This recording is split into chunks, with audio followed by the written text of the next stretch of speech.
Nearly 20% of high school students in Texas are considered obese, and the state ranks fifth in the U.S. for high school students who are obese, according to the website The State of Obesity. At the same time, Hispanic children in Texas have the highest rate of childhood obesity, or 21.9%, followed by non-Hispanic blacks with a rate of 19.5% and non-Hispanic whites with a childhood obesity rate of 14.7%, according to the Texas Medical Association.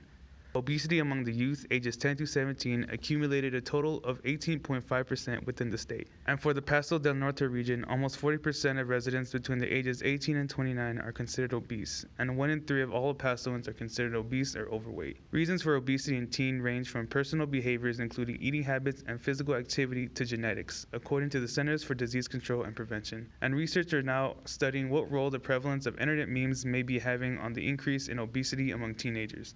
A new study from Loughborough University in the UK suggests that internet memes may be affecting the lifestyle choices of teenagers that result in obesity. In their study, Dr. Ash Casey, Dr. Martin Sikora, Dr. Susanna Lane, and Professors Tom Jackson and Lorraine Kale concluded that internet memes carry negative health-related messaging, as some of the memes make light of unhealthy eating habits. Quote, a substantial number of individuals on Twitter share health-related internet memes with both positive and negative messages, unquote, the authors wrote in a letter to British Parliamentary Committee. The researchers referenced a picture of an overweight child captioned, quote, free food, count me in, unquote, as an example of memes that promote unhealthy eating habits.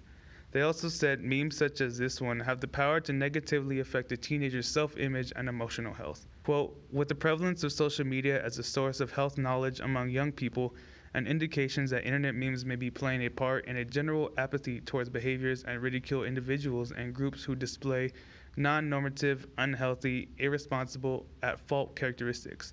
The risk that this poses to future generations and our youth are noteworthy, unquote, the researchers wrote. Marilyn Rotwin, a nutrition educator and sports dietitian at UTEP, does not believe that El Paso's obesity problem is connected to the prevalence of internet memes. Quote, I don't think memes lead to obesity, but sure can be putting negative thoughts into a teenager's mind, unquote, Rowan said. Quote, I'm not sure there is a cause-effect rise in obesity from these messages, but do believe that poor food choices and eating patterns plus inactivity and genetics play a more important role, unquote. Leah Wigham, an executive director for Paso del Norte and associate professor at UTEP, sees obesity among El Pasoans as a lifestyle choice. Quote, it does not get treated as a disease.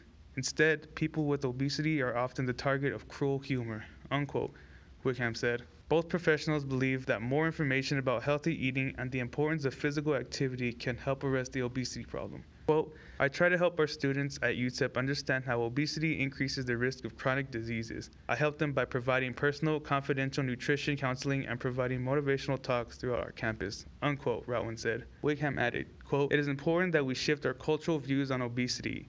If images in the media and social media, including memes, continue to portray people with obesity negatively, our children will learn the wrong messages about their bodies and weight.